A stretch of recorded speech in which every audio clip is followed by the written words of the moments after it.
You won't believe how old these stadiums are.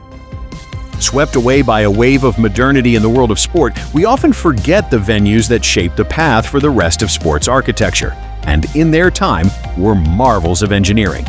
So today we look back, but in the football stadiums you're about to see, the echo of past eras can still be heard. In this video, we take a look at the oldest stadiums still in use, mainly modern-era venues, but in the second part, also ancient arenas that have witnessed moments now only written about in books. Let's begin. StadiumDB.com presents Oldest Stadiums in the World. Kicking off our ranking at number 10 is an absolute icon of Northeast England. Dominating the Newcastle upon Tyne skyline with its asymmetrical silhouette, St. James's Park is a venue like no other. While its history as a football pitch officially began in 1880, the name itself dates all the way back to the Middle Ages, when St. James's Hospital stood on this very spot. Originally shared by smaller local teams, it became the permanent home of Newcastle United after a club merger in 1892. Today, it's one of the largest stadiums in the Premier League, holding over 52,000 fans thanks to years of massive expansions. And its evolution isn't stopping anytime soon, as another major phase of modernization is set to begin in the summer of 2026. For number 9, we head up to Greenock, Scotland, right on the banks of the River Clyde. Since 1879, this incredibly raw, old-school stadium has stood as the proud home of Greenock Morton. In its early years, Cappiello hosted everything from athletics to cycling races, but football eventually took full control of the grounds.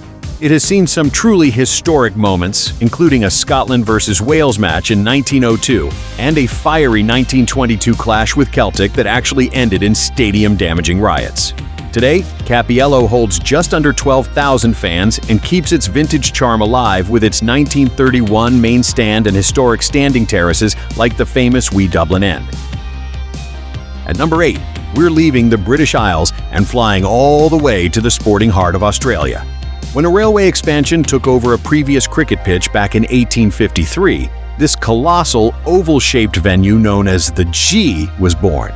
It was always incredibly ahead of its time, featuring early telephones and gigantic 85-meter-tall floodlights that were added in the 1980s. While this 100,000-capacity behemoth primarily hosts cricket and Aussie rules football, Classic Association of Football has been a regular fixture here ever since the 1956 Olympics, frequently hosting major national team matches and European club tours. Tracing its roots back to 1877 is our number 7 pick, the Welsh venue Rodney Parade in Newport. Funded by a local aristocrat, the land initially served rugby players and actually made history in 1879 by hosting the very first match in Wales played under artificial lighting. For decades, it was a feared Welsh rugby fortress, where giants like New Zealand and South Africa were famously defeated. Today, this 7,850-capacity stadium is also the proud home of football's Newport County, offering a unique mix of the fully roofed Bisley Stand, the old Candleston Terrace, and an uncovered, notoriously noisy North Stand. Landing at number 6, we return to the true cradle of world football. Opened on former agricultural land in 1875, Deepdale in Preston has been the continuous home of Preston North End for its entire existence. Though it initially hosted baseball and rugby, it evolved into a football monument that even survived a 1913 arson attempt by suffragettes who targeted its stands. Following a wave of Italian-inspired reconstructions, the stadium now holds 23,000 fans in a completely modernized setup. But it never forgot its roots. Every stand pays tribute to club legends like Sir Tom Finney and Bill Shankly, with the seat patterns famously depicting their faces. If you want this channel to last as long as these historic stadiums, make sure to hit that subscribe button. It's completely free, and it really helps us grow. Thanks. Breaking into the top 5, we're taking a fascinating detour to India. Opened in 1872, Kolkata's Mohun Bagan ground sits on military land that is continuously leased to the club. Believe it or not, before the local team Mohun Bagan finally settled here, they were playing their matches in the courtyard of a literal marble palace. Recently, the stadium has undergone a massive glow-up, boasting a modern artificial pitch and floodlights that were finally repaired in 2016, more than 20 years after they originally broke down. Just missing the podium at number 4 is an absolute gem from Wrexham, Wales, that actually holds a Guinness World Record. Originally opened as a horse racing track in 1807, it has hosted football since 1864, officially making it the oldest international football stadium in the world still in use. Over the centuries, it has seen everything from air shows to top-tier rugby and legendary football matches. Today, the stadium is making a highly publicized comeback thanks to the Hollywood takeover by Ryan Reynolds and Rob McElhenney, who are currently funding a massive redevelopment of the legendary Kop stand to achieve UEFA Category 4 status. Taking the bronze medal is Sheffield's iconic Bramall Lane. Since 1855, this venue has witnessed incredible milestones, transitioning from a cricket ground to hosting the final of the first football tournament in history, as well as the very first football match played under artificial lights. It actually wasn't until 1889 that a local football team was formed in honor of the old cricket club, giving birth to Sheffield United as we know them today.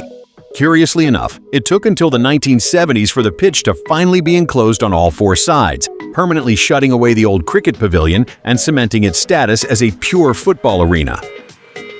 Our runner-up is a Mansfield venue with origins dating all the way back to 1861, officially making it the oldest ground in the English Football League. Long before the grandstands, the pitch area was simply a recreation ground for workers across from a massive water-powered cotton mill. After initially sharing the space with a veterans cricket team, the ground became the exclusive home of Mansfield Town in 1919.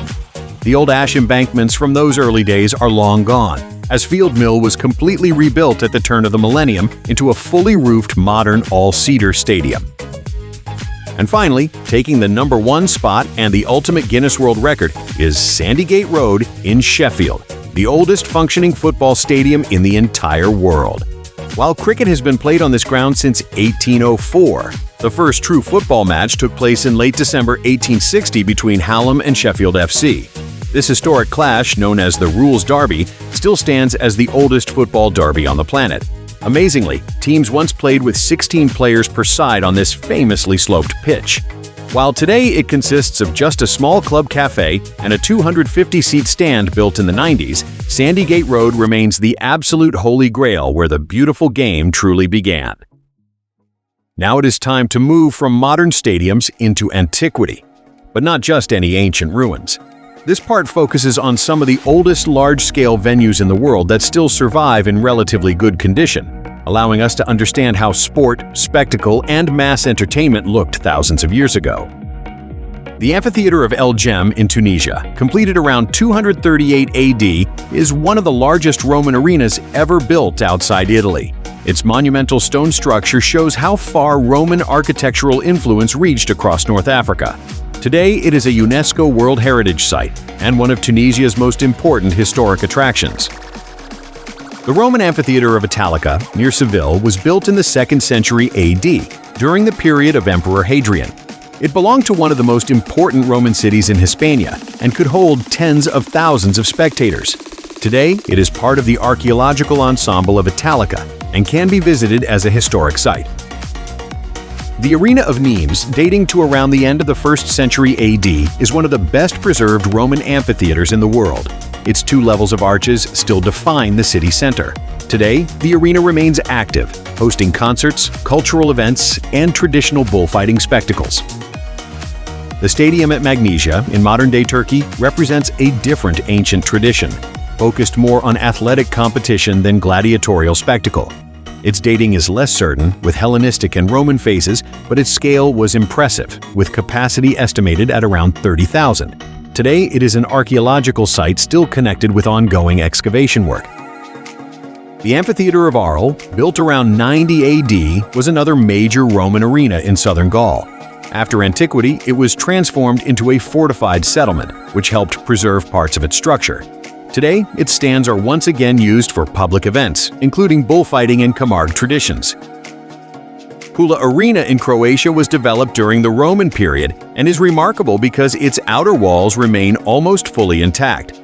This makes it one of the clearest surviving examples of ancient amphitheater construction. Today, it is still an active venue, hosting the Pula Film Festival, concerts, opera, and other public events. The Colosseum in Rome, inaugurated in 80 AD, remains the most famous amphitheater ever built. It symbolized the power of the Roman Empire and hosted gladiatorial combats, animal hunts, and mass spectacles on an enormous scale. Today, it is no longer an event venue, but one of the world's most visited archaeological monuments. Verona Arena, dating to around 30 AD, is one of the best preserved Roman amphitheaters still standing.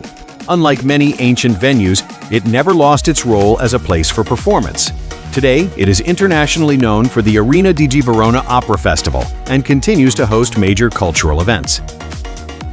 The Amphitheater of Pompeii, completed around 70 BC, is widely regarded as the oldest surviving Roman amphitheater. Built for gladiatorial games, it was buried after the eruption of Mount Vesuvius in 79 AD, which helped preserve it. Today, it forms part of the Pompeii Archaeological Park and can be visited by the public. The Panathenaic Stadium in Athens dates back to the 4th century BC and was later rebuilt in marble by Herodes Atticus. It became world famous again after its restoration for the first modern Olympic Games in 1896. Today, it remains open to visitors and is still used for selected ceremonial and cultural events. Which ancient stadium would you like to watch a football match in? Let us know in the comments down below. For more stadium content, make sure to check out our website and follow us on social media. See you in the next one.